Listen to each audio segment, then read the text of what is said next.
everyone, welcome back to our channel. Today we're really glad to have Benjamin with us, who is the founder of GMEE Metaverse DAO and also the chairman of Startup Gallery. If you do like the content, please give us a subscribe, also like the video, and leave the comment down below for more you want to hear from us.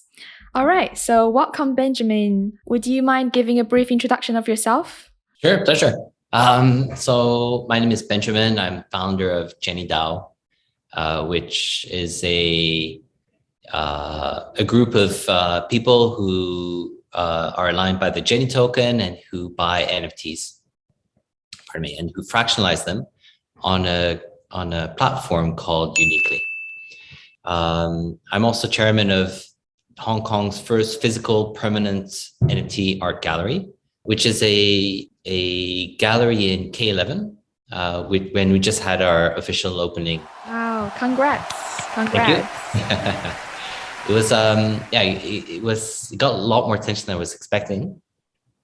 And I think it just shows that there's a whole population of people who want to get into the NFT space who are not necessarily crypto native and who want ease of onboarding in a safe environment with curation and with the ability to pay with credit cards.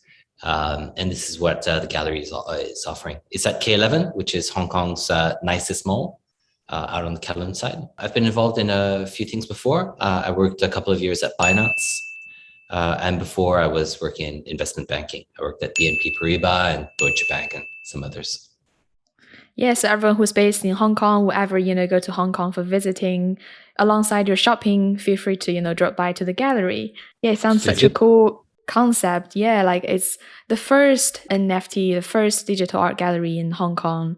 And I've never been to one, so I would definitely want to pay a visit one day.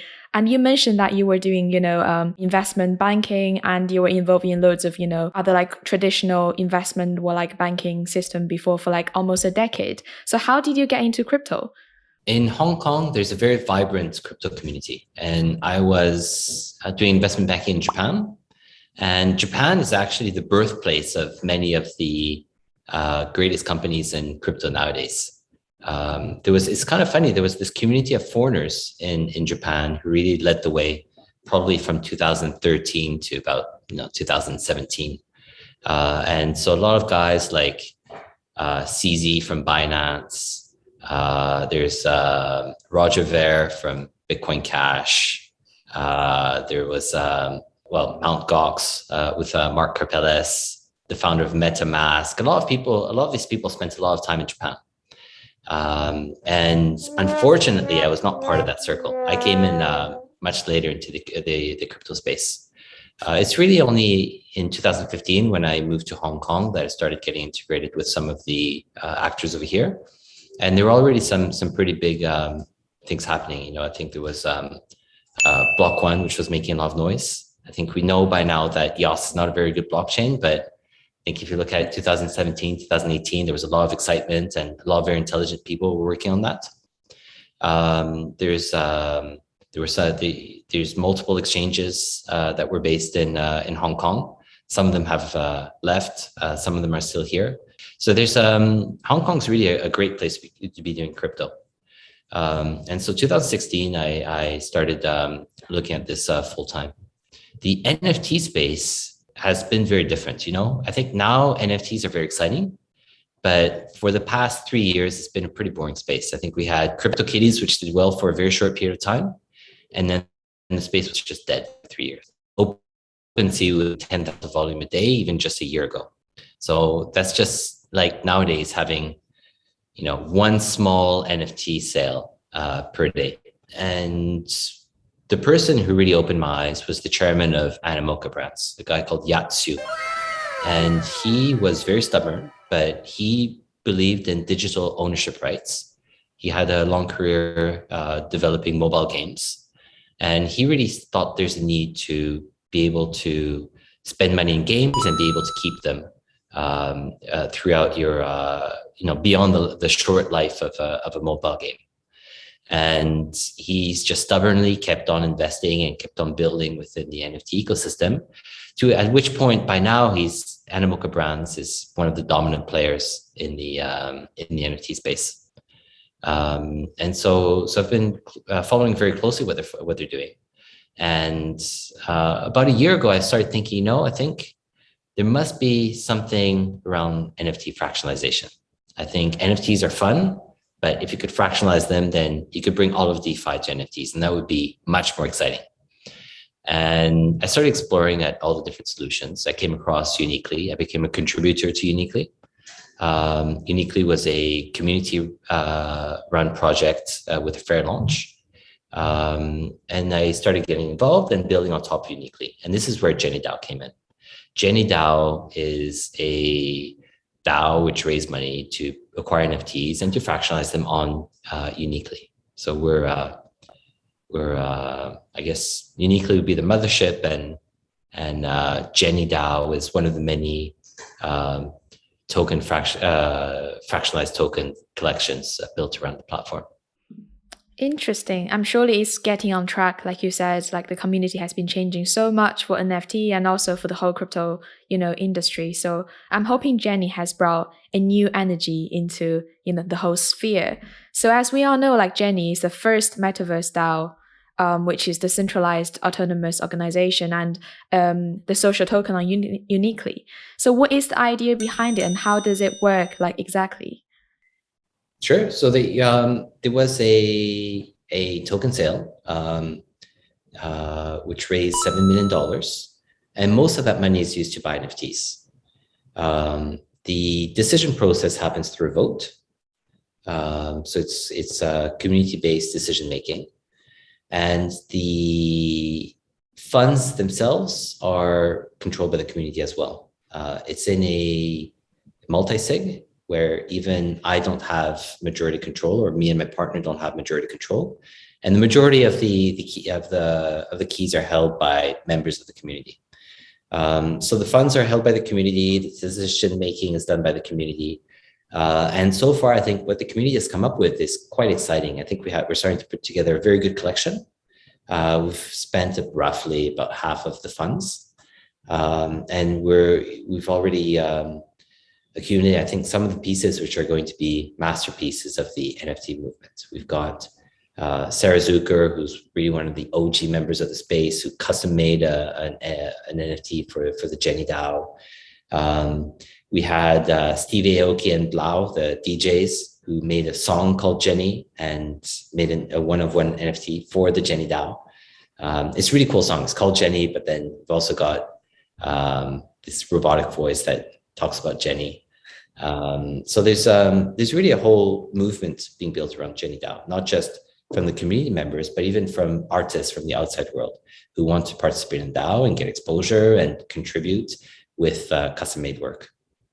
That's so interesting. It's actually impressive because people normally don't really, relate crypto with art together.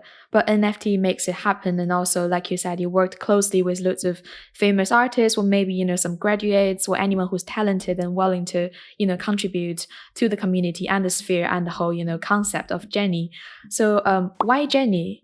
I mean, I'm just a bit, intrigued. Like, what made you pick this name, and any kind of like debate around it, or why, like, how did you settle on this name? So the Jenny stamp is the inverted Jenny is one of the most famous stamps in the world. And, back in the day when every color on a print had to be printed separately. So you put the piece of paper, then you would put the red ink, then you put the blue ink and black ink. And somebody messed it up, and I guess they put the paper the wrong way around, and you ended up with stamps with the airplane flipped around the other way. And to me, the significance of this was that stamps for a long time were the largest collectible asset. And you find that many stamps or many collectibles are valuable because they're unique. And some things in life are more unique than others, such as a stamp that was printed upside down by accident. And in the NFT space, you have something very similar. I think the concept of the value of a collectible is directly correlated to its scarceness. And we want NFTs which are very special, and some are more special than others. Wow. So I think it is like this sort of intimacy and also feeling like you are one of a kind, and also you pick this because of its like uniqueness, sort of draw people in, because people are feeling like they are actually truly doing something that's so distinctive, that is not normally what can be seen, on in the society, or they're making a really unique move rather. So it's a really interesting concept. And also, there were loads of people doing sort of digital gaming, there were loads of crypto gaming involved in today's society. So do you know much about GMEE, so GMEE token? I've been involved with it. I might be an advisor. I have to double check. I think it came out about a year ago, but I've been very close to it. And it's related to the Animoca brand, which I have a lot of respect for as well. So how would the utility of blockchain affect like gamers, let's say in a crypto game? The concept of digital ownership changes everything in gaming. And what you see with Axie Infinity is that it's become the largest revenue generating game in the world, not in blockchain, in the world. And at current run rate, they'd be doing like $12 billion a year of revenue. And this never happened before. And you've got Axie Infinity has proven that the blockchain gaming business model works, and that when you allow people to own things within the games and to play to earn, they become a lot more incentivized to play more and to spend more. And naturally, I think if you spend money on a digital item like a sword or something, and you've got confidence that that sword will either have value to somebody else or that you can carry to the next game, I think you'll be probably more comfortable to buy two swords. And so this is why I think blockchain gaming in general is probably the most exciting thing happening in the world right now. It's going to be massive, and it's really just started. We're very early. GMEE has a huge community of non-crypto people, and they play the game because there's these hyper casual games which are fun to play. But you play them only for a short duration of time until you just stop playing them. And once you start giving digital ownership rights to people in these games, and the sense that they can actually play to earn, then the target population that you're addressing is much, much bigger. And when people do react to incentives, show me the incentive, I'll show you the result. And this is exactly, I think, what GMEE is going to do. Interesting. So do you think players have to consider and be aware of the transaction fee when they are finally ready to trade or like sell via a certain platform? And like what rules and differentiations do NFT and INF play in that case? Transaction fees are very significant, especially nowadays. I can't quite recall exactly what GMEE is doing about that. I assume probably a lot of it is going to be off chain or on different blockchains. I haven't looked at the details in a while, but yes, do be aware of gas fees. So like I said, what rules and differentiations do NFT and INF play when it's related to like digital assets, etc.? Do you reckon the future of MMORPG, so massively multiplayer online role-playing game, and all of the blockchain games is like a scam? I mean, like you said, it's like the new trend. So I'm sure there are some scams. I wouldn't qualify the whole class of games as a scam. So there's two reasons why people play blockchain games. The first one is because they enjoy playing it, and this extra economic incentive of playing just makes it even more addictive. That's the best case scenario. The worst case scenario is that people are just playing the game because the game is terrible, but they want to earn $20 a day and they're going to continue playing the game. And if it's the latter, I guess I wouldn't call it a scam. And my definition of a scam is qualified by two things: if you're lying or if you're stealing. And I don't think a bad game really would qualify as either unless they start stealing your assets. But the incentives would be misaligned, and you'd be subsidizing people to be doing something that they don't enjoy, which isn't really what we want to be achieving. So not a scam, but I would call it definitely bad quality or negative incentives. But you know, the former, if you can find a good game that people want to play and where the economic incentives are aligned, then that's going to be massive, and it's going to be creating a metaverse which is going to be parallel to the real world that we live in, with an economy which is at least, you know, GDP which is as big. And when you're talking about MMORPGs specifically, these games are very well suited to economies. I think World of Warcraft and a lot of these other games had their own economies with lots of people interacting and trading and, you know, mining gold or whatever it is to buy the next sword, to be able to fight the next monster, and there's because you've got so many people involved, it's possible to have a circular economy that actually works. And so far, most of these games haven't really been on blockchain yet, but the day you get them on blockchain, that's going to change everything, because that will finally start looking like the real world, not just like a video game.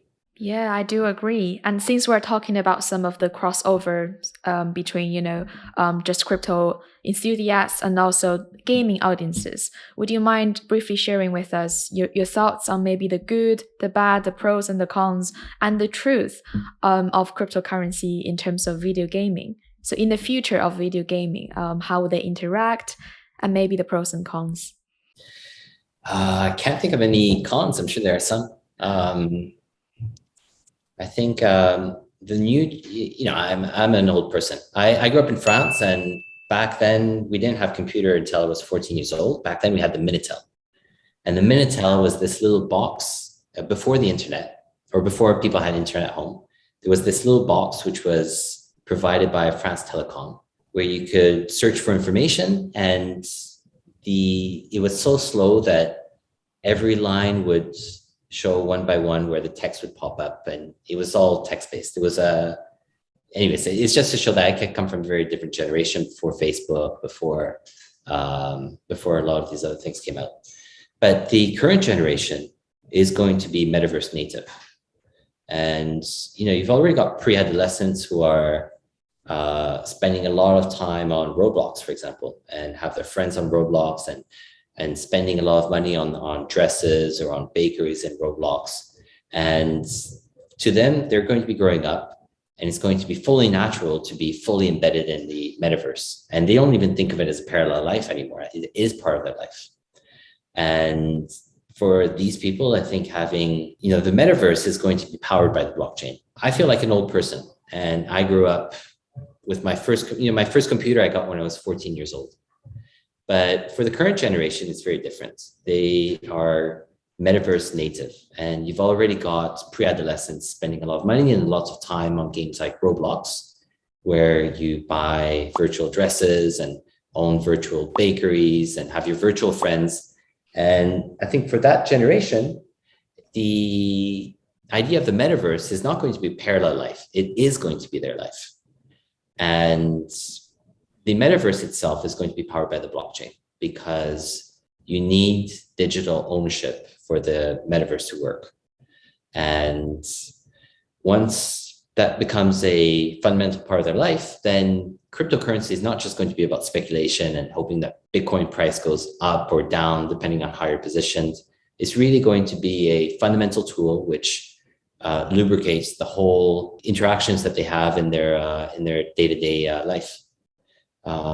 So I think crypto and gaming together are very symbiotic and are going to develop strongly together. Yeah, it's like the new normal, like you mentioned. So people are like, the new generation is like embedded, and the whole like idea of metaverse do like sort of cultivate, you know, their growth and along their like journey, entering society, growing up, etc.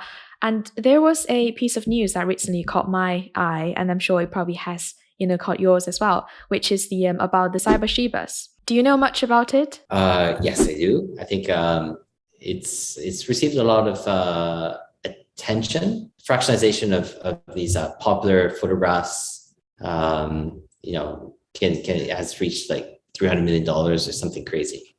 And I think the people behind it have done a very good job at spreading the word and letting people be conscious of the importance of fractionalization. Personally, I haven't bought any of those specific fractions because I don't think that they're worth that much.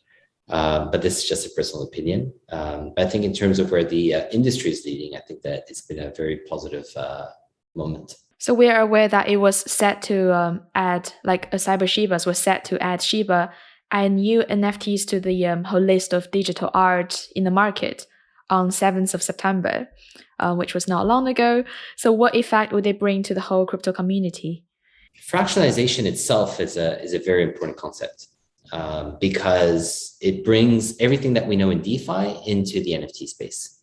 So everything that we love doing and that really gives long-term sustainable value to our ecosystem, such as staking, lending, yield generation, yield aggregating, collateralization, rehypothecation, all these kind of sort of degen type of DeFi concepts are only possible with liquid assets.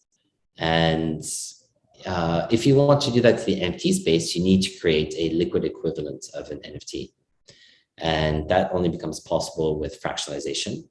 And this is why I believe that platforms such as Uniquely are extremely exciting. Interesting. So we talked about some of the past of crypto industry. We talked about your generation, and also the current, the presence of crypto, and also let's talk about some future right now. So is there anything you wish to achieve, let's say by the end of this year or by the end of, this decade or in a 5-year cycle regarding JennyDAO, or maybe in terms of the NFT gallery, or maybe just yourself? Is there anything you wish to achieve? I think I hope that JennyDAO becomes one of the greatest NFT collectors in the world. And I think we're off to a good start.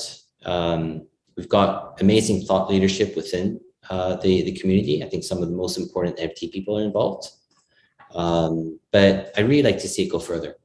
And right now, Jenny is still in the accumulation phase. We're growing our community, we're buying more NFTs, but things are going to be very exciting with version 2 of Uniswap. Not of Uniswap, of Uniquely, where it becomes possible not only to put new NFTs into a vault, but also to extract single NFTs at a time. And when that becomes possible, you'll end up finding that the DAO is going to be responsible not just for acquiring, but also for disposing of assets. And that's going to be very interesting how that works out. I think throughout history, there have been some very good artists who have not become famous. And what that tells you is that art is often made famous not by the artists themselves, but by the collectors. And if JennyDAO becomes one of the greatest collectors in the world, the ability to acquire NFT assets and to have them curated by the greatest NFT DAO in the world and then have it spun off back to the outside world is going to be a very interesting movement within the NFT and the art space. So this is really what I'm looking forward with JennyDAO, and this is a movement which will be beginning over the next 6-month period. I think the NFT market itself, not giving financial advice, I think is obviously going to have a lot of ups and downs. And until you really get DeFi moving to the NFT space, it's going to resemble like crypto in 2017, where it's very exciting when it goes up and there's not very much you can do when it goes down. And you'll probably find that a lot of people's profile pictures are going to come down as soon as some of their not so valuable NFTs drop by 99%. I don't know if it'll happen to the asset class, but there's no doubt that some individual NFT collections will have this experience. And once you start getting DeFi in the NFT space, then you're going to have the concept of total value locked, which means that even in the bear market, people are still committing capital to the future growth of the system because they're being incentivized with yield. And this is something that only fractionalization can achieve. And I believe that uniquely will be a pillar of this fractionalization movement. And this is really something that's going to take another couple of years to build, just like we saw the DeFi space took years to build. I think over the very long term, I'm very excited about NFTs for a few reasons. I'll tell you why. I think CryptoPunks in some ways is better money than Bitcoin. And I'm going to make a lot of Bitcoin maximalists upset. But the reason I think that is that money is a very abstract concept, which needs to be simplified for people because you need to get mass adoption of money for it to be valuable. And Bitcoin is backed by a very abstract concept, which is store of energy. And it's a very real concept, but it's very difficult for people to relate to that. Just like the US dollar bill is backed by concepts such as the fact that America is the most powerful country in the world, and the American tax authorities have the longest reach out of any country in the world. And this really gives a lot of value to the US dollar because there's always going to be the potential that the tax man knocks at your door and requires US dollars. He's not going to require any other currency. But in some ways, this is a very abstract concept and it needs to be simplified, and you need to remove the abstraction. And to remove the abstraction, you have a dollar bill with usually a dead president on it, or in Europe, you might have a dead poet on it. But the physical money removes all the abstraction of everything that goes on behind the scene, and which really gives value to the currency.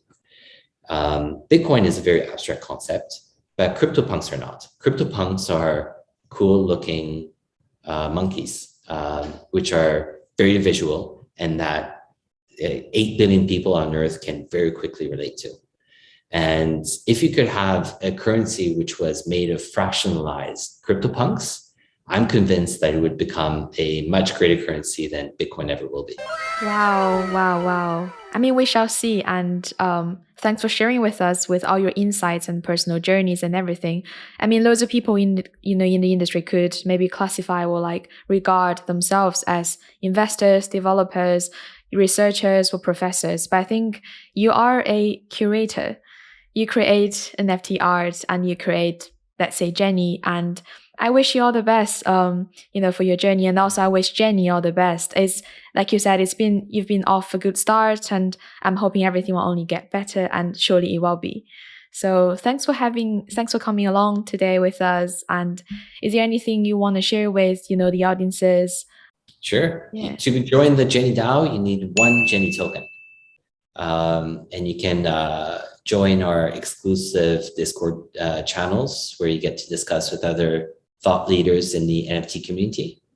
I'm also available to speak on social media or on Twitter or on Discord anytime you want. So just shoot any questions you have either on the JennyDAO or on fractionalization in general, or come swing by the art gallery at K11 if you're around Hong Kong. Yeah, everyone can follow the link below, or just ask Benjamin any question, just swipe up. And then lovely to have you guys around. See you next time.